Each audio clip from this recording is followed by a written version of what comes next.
अगर आपसे कोई पूछे कि इस दुनिया में सबसे पहले हज किसने किया तो शायद आप नहीं बता पाएंगे। दोस्तों, आपकी जानकारी के लिए बता दें, सऊदी अरब के मक्का शहर में काबा शरीफ की ताबीर तो आदम अलैहिस्सलाम के दौर में ही हो चुकी है। रिवायतों में मिलता है हमें कि जब अल्लाह ने हजरत आदम अलैहिस्सलाम को जन्नत से निकाल कर जमीन पर भेजा तो आदम अलैहिस्सलाम ने अल्लाह के हुक्म से पहाड़ों से पत्थर ला लाकर खाना काबा की ताबीर की। लेकिन उसके हजारों साल बाद जब हजरत नूह अलैहिस्सलाम के जमाने में जो भयंकर तूफान आया तो उस तूफान में काबा शरीफ का ढांचा भी ढह गया था। लेकिन इतने विशालकाय तूफान के बावजूद भी उस काबा शरीफ की बुनियाद बाकी रही। दोस्तों, आज से तकरीबन 4000 वर्ष पहले मक्का के अंदर कोई भी नहीं रहा करता था। फिर हजरत इब्राहीम अलैहिस्सलाम अल्लाह ताला के हुक्म से अपनी बीबी हजरत हाजरा और बेटे हजरत इस्माइल अलैहिस्सलाम को लेकर रवाना हो गए और इस मकाम पर पहुँचे जहाँ पर आज मक्का वाक़ है।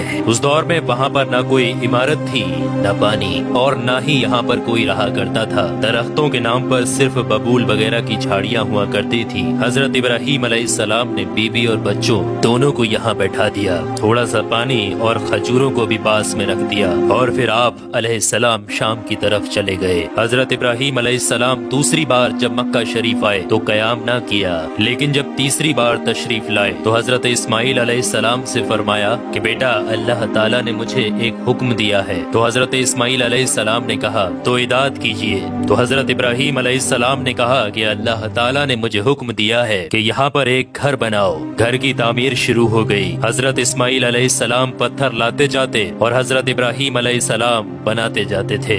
जब तामीर जरा बुलंद हो गई तो हजरत इस्माइल अलैहिस्सलाम एक पत्थर को उठा कर लाए जो कि हजरत इब्राहीम अलैहिस्सलाम उस पर खड़े होकर ताबीर कर रहे थे। यही मकाम इब्राहीम भी है। ये बाप बेटे दीवार को उठाते जाते थे और दुआ करते जाते थे, ऐ परवरदिगार, हमसे कबूल फरमा, तू सुनने और जानने वाला है। उन्होंने घर की तामीर न मिट्टी से की और न चूने से, बस पत्थर के ऊपर पत्थर रखते चले गए और न ही छत बनाई और न कोई उसका दरवाजा। और फिर बाद में अलग अलग जमाने में फिर बैतुल्लाह की तामीर हुई, कुरैश ने भी तामीर की और उनके बाद भी हुई। कहते हैं कि उस वक्त इस्माइल अलैहिस्सलाम की उम्र 20 वर्ष थी। हजरत इब्राहीम अलैहिस्सलाम ने बैतुल्लाह के पहलू में बकरियों का एक बाड़ा भी बना दिया था और इसके ऊपर पहलू की छत डाल दी थी। पहले बैतुल्लाह की जगह पर एक सुर्ख रंग का टीला था। अक्सर सैलाब इसे इधर उधर से काटता रहता था। जब हजरत इब्राहीम अलैहिस्सलाम तामीर काबा से फारिग हुए तो हजरत इस्माइल अलैहिस्सलाम से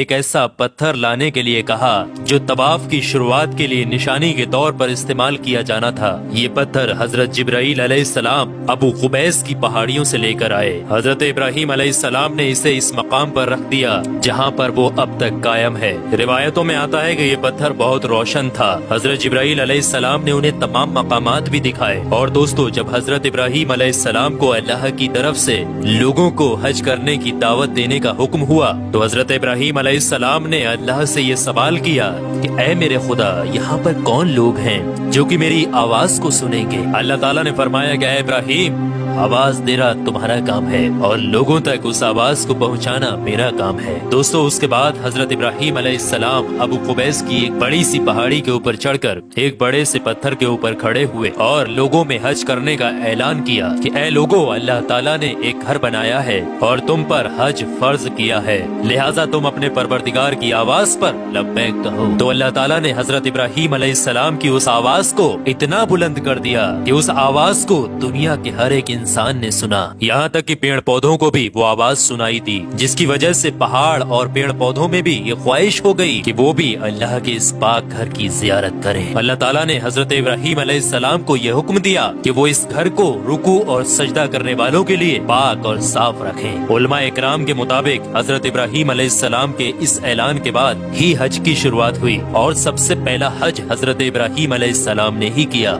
रिवायात के मुताबिक रसूलुल्लाह सल्लल्लाहु तआला अलैहि वसल्लम ने फरमाया कि अल्लाह के इस घर पर अल्लाह की रात दिन 120 रहमतें नाजिल होती हैं। 60 रहमतें तवाफ करने वालों के लिए, 40 नमाजियों के लिए और 20 अल्लाह के घर को देखने वालों के लिए। हजरत हसन बिन अदिया फरमाते हैं कि हमने रसूलुल्लाह सल्लल्लाहु तआला अलैहि वसल्लम के इस कौल पर गौर किया। मालूम हुआ कि ये सब रहमतें दर हकीकत तवाफ करने वाले के लिए हैं कि वो तवाफ करता है, नमाज भी पढ़ता है اور کعبہ کی طرف دیکھتا بھی ہے۔ کسی نے کیا خوب کہا ہے، خانہ کعبہ میں طرح طرح کی فضیلتیں ہیں، گھر والا ہی انہیں جانتا ہے۔ جو کوئی بھی یہاں پر اپنی خطاؤں سے ڈر کر آیا، اللہ اس کی حفاظت کرتا ہے۔ طاہر الکربی لکھتے ہیں کہ خانہ کعبہ 11 مرتبہ تعبیر ہوا ہے۔ حضرت آدم علیہ السلام نے بنایا، حضرت شیش علیہ السلام نے تعبیر کیا، حضرت ابراہیم علیہ السلام نے تعبیر کیا، امالکہ نے بنایا، جرہم نے تعمیر کیا، کسی نے تعمیر کیا، قریش نے بنایا، عبداللہ بن زبیر رضی اللہ تعالی عنہ نے تعبیر کیا، حجاج بن یوسف نے بنایا، سلطان مراد نے تعبیر کیا جو کہ آل عثمان میں سے تھا۔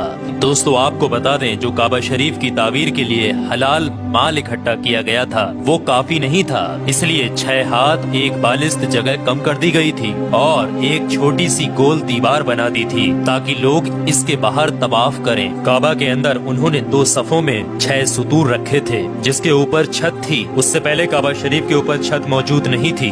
دروازہ ایک رکھا تھا، چھت کی بلندی 18 ہاتھ تھی۔ حضرت زبیر رضی اللہ تعالی عنہ نے کعبہ شریف کی چھت کی بلندی 27 ہاتھ رکھی تاکہ عرش کے مناسب ہو جائے۔ ایک دروازہ داخلے کے لیے اور ایک باہر جانے کے لیے بنایا، دونوں دروازے سطح زمین کے برابر تھے۔ دوستو آپ کو بتا دیں، جس دن کعبہ شریف کی تعمیر مکمل ہوئی وہ دن بہت عجیب تھا۔ اس دن بہت سارے غلام آزاد کیے گئے اور بہت سی بکریاں ذبح کی گئیں۔ تو دوستو اب آپ لوگوں کو سمجھ میں آ گیا ہوگا کہ کعبہ شریف کی تعمیر کس کس طریقے سے، کس کس وقت میں کس کس نے کی اور سب سے پہلا حج کس نے ادا کیا۔ تو کعبہ شریف سے جڑے ہوئے کچھ رہسیمئی چیزیں میں نے آپ کے ساتھ شیئر کی ہیں۔ اللہ سے دعا ہے کہ ہم تمام